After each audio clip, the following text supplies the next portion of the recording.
Black सी का नाम सुनते ही सबसे पहले हमारे जहन में ख्याल आता है कि आखिर इसका नाम काला क्यों पड़ा। कहीं इसका पानी काला तो नहीं, लेकिन जैसा आप सोच रहे हैं ऐसा बिल्कुल भी नहीं है, क्योंकि इसके नाम के पीछे कुछ और रीजंस रिस्पॉन्सिबल हैं। नाम की तो छोड़िए, यह समुद्र अपने आप में एक मिस्ट्री है। इसके अंदर न जाने कितने ऐसे रहस्य समाये हुए हैं जिन पर से आज तक कोई पर्दा नहीं उठा पाया, क्योंकि यहाँ अंडर वाटर रिवर्स, बड़े बड़े जहाज और 100 साल से भी ज्यादा पुरानी डेड बॉडीज प्रिजर्व हैं, वो भी बिल्कुल फ्रेशनेस स्टेज में है। इन्हें देखकर ऐसा लगता है कि जैसे कल ही उनकी डेथ हुई हो। तो आखिर ऐसा कैसे हो सकता है? क्या ब्लैक सी एक नॉर्मल सी जैसा नहीं है? आखिर इसमें ऐसी क्या खास बात है? आइए डिटेल्स में जानते हैं। काला सागर यानी कि ब्लैक सी की रहस्यमयता और इतिहास से घिरा हुआ एक अमेजिंग वाटर एरिया है। यह समुद्र अपने आप में एक मिस्टीरियस प्लेस है। यहाँ की पानी की गहराइयों में कई unsold mysteries and amazing stories छुपी हुई हैं। वेस्टर्न यूरोप और सेंट्रल एशिया के बीच लोकेटेड यह समुद्र अपनी जियोग्राफिक लोकेशन, यूनिक इकोलॉजी और हिस्टोरिकल इवेंट्स के कारण सदियों से एक्सप्लोरर, साइंटिस्ट एंड हिस्टोरियंस को अपनी ओर अट्रैक्ट करता रहा है। यकीन मानिए यह वीडियो ब्लैक सी के बारे में बहुत ही इम्पोर्टेंट होने वाली है, मगर सबसे पहले आपको यह जानना चाहिए कि आखिर इसको ब्लैक सी कहा क्यों जाता है। तो बताते चले, ब्लैक सी यूरोप और एशिया के बीच लोकेटेड एक इम्पोर्टेंट सी है। यह ईस्ट में रूस और जॉर्जिया, वेस्ट में बुल्गारिया और रोमानिया, नॉर्थ में यूक्रेन और साउथ में तुर्की से घिरा हुआ है। ब्लैक सी मेडिटेरियन सी से बॉस्फोरस स्ट्रेट्स के चैनल से जुड़ा हुआ है, जो इसे एशिया और यूरोप के बीच एक मेजर ट्रेड रूट बनाता है। अगर देखा जाए तो ब्लैक सी की लोकेशन भी बाकी समुद्रों की तरह इम्पोर्टेंट है, जो ब्लैक सी को किसी एक दूसरे समुद्र से अलग नहीं करती, बल्कि इसकी कुछ ऐसी यूनिक थिंग्स हैं जो हमें सोचने पर मजबूर कर देती हैं कि आखिर ब्लैक सी ऐसा क्यों है। इस समुद्र का बिहेवियर हमेशा से ही साइंटिस्ट के लिए एक हैरान करने वाला विषय रहा है। जैसे कि इसका पानी एक लेयर में नहीं होता बल्कि मल्टी लेयर में डिवाइड होता है, जिसके कारण इसे मैरोमेट्रिक भी कहा जाता है। ब्लैक सी में मौजूद इन पानी की लेयर्स को आप आसानी से देख सकते हैं, लेकिन इन्हें देखकर आप हैरान रह जाएंगे, क्योंकि इनमें से कोई लेयर एक दूसरे में मिक्स नहीं होती। केवल इतना ही नहीं, कई और कारण हैं जो ब्लैक सी को अदर वाटर बॉडीज से यूनिक और अपार्ट बनाता है। जैसे कि पानी हाइड्रोजन और ऑक्सीजन के कॉम्बिनेशन से बनता है।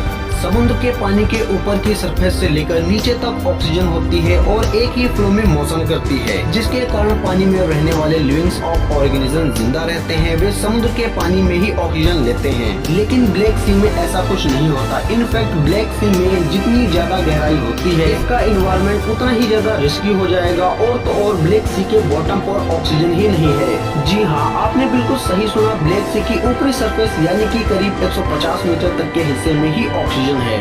यहाँ पर सी क्रिएचर्स रह सकते हैं। जैसे जैसे आप नीचे जाएंगे, इसके पानी से ऑक्सीजन गायब होती जाएगी। करीब 150 मीटर की इस लेयर के नीचे वाले हिस्से को ब्लैक सी का एलियन वर्ल्ड कहा जाता है। असल में काला सागर की एक और मिस्ट्री इसका पिकर इकोसिस्टम है, जिसमें ऑक्सीजन कंटेंट वाटर डेप्थ के साथ कम होती जाती है, जो इसे और भी ज्यादा अनोखा बनाती है। ऐसा इसलिए क्योंकि इस भाग में ना तो ऑक्सीजन है और ना ही वहाँ कोई लिविंग्स ऑर्गेनिज्म रह सकते हैं। शायद यही वह वजह है कि एशियन टाइम से लेकर अब तक ब्लैक सी में जो भी चीजें गिरी हैं, वे आज भी बिल्कुल वैसी की वैसी हैं, क्योंकि चीजों का सड़ना या किसी मेटल्स का खराब होना ऑक्सीजन पर डिपेंड करता है। मगर एनवायरनमेंट में ऑक्सीजन ही नहीं होगी तो वे चीजें सड़ेंगी ही नहीं और मेटल्स की चीजें खराब ही नहीं होंगी। यही कॉन्सेप्ट ब्लैक सी में मौजूद जहाजों और डेड बॉडीज पर भी लागू होता है। यानी कारण है कि अब ब्लैक सी को एक कैप्सूल के रूप में देखा जा रहा है, जहाँ जनरल डिकम्पोजिशन नहीं होता। आर्कोलॉजिस्ट ने ब्लैक सी में रिसर्च की तो उन्हें कुछ ऐसी एंटिक्स मिली जो हजारों साल पुरानी थी। हैरानी की बात तो यह है कि ये वस्तुएं आज भी देखने में ऐसी लगती हैं जैसे मानो कल ही वे ब्लैक सी में डूबी हो। ब्लैक सी की इस यूनिक स्ट्रक्चर्स का मरीन लाइफ पर भी डीप इम्पैक्ट पड़ा। इसके ऊपरी सरफेस पर कई प्रकार की मछलियां पाई जाती हैं, जैसे कि एंको, मैकेरेल और डॉल्फिन, जो ब्लैक सी की अपर सरफेस पर रहती हैं। मगर इसकी मिडिल लेयर पर कोई भी समुद्री जीव नहीं पाया जाता। यानी कि जिस समुद्र की अपर सरफेस पर समुद्री जीवन अच्छे से जीवित रहते हैं, मगर थोड़ा नीचे जाएं तो शायद वे भी जीवित न रह पाए। शायद इसीलिए इसे ब्लैक सी कहा जाता है। लेकिन इसके नाम के पीछे कुछ और थ्योरी भी दी गई है।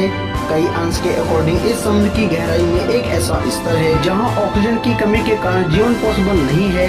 यही नहीं, समुद्र के इस हिस्से में किसी भी प्रकार की बायोलॉजिकल एक्टिविटी नहीं होती और इसे अक्सर डेड जोन कहा जाता है। माना जाता है कि इस एरिया में प्रवेश करने वाले जहाज या तो गायब हो गए या उन्हें कभी नहीं देखा जाता। यही वजह है कि इस सागर को डार्क एंड मिस्टीरियस माना गया है। यही नहीं, यह आज से ही नहीं बल्कि सदियों से ही एक रहस्य बना हुआ है। इतिहास के पन्नों में झांके तो यह समुद्र कई वर्ष और अंपायर्स का विटनेस रहा है, फिर चाहे वह Greek, Roman and Ottoman umpire के समय से ही इम्पोर्टेंट सी रूट्स रहा हो, जहां ट्रेड एंड वॉर के कारण कई जहाज समुद्र में समा गए और फिर समय के साथ साथ इन जहाजों के रिमेन्स इस काले सागर की गहराइयों में विलीन हो गए। इंस्पायरिंग से जुड़ी इन मिस्टीरियस थिंग्स के बारे में आपका क्या ख्याल है? हमें अपनी राय कमेंट करके जरूर बताइएगा। साथ ही अगर आपको हमारी वीडियो पसंद आई हो तो इसे लाइक करें और हमारे चैनल को सब्सक्राइब करना ना भूलें। धन्यवाद।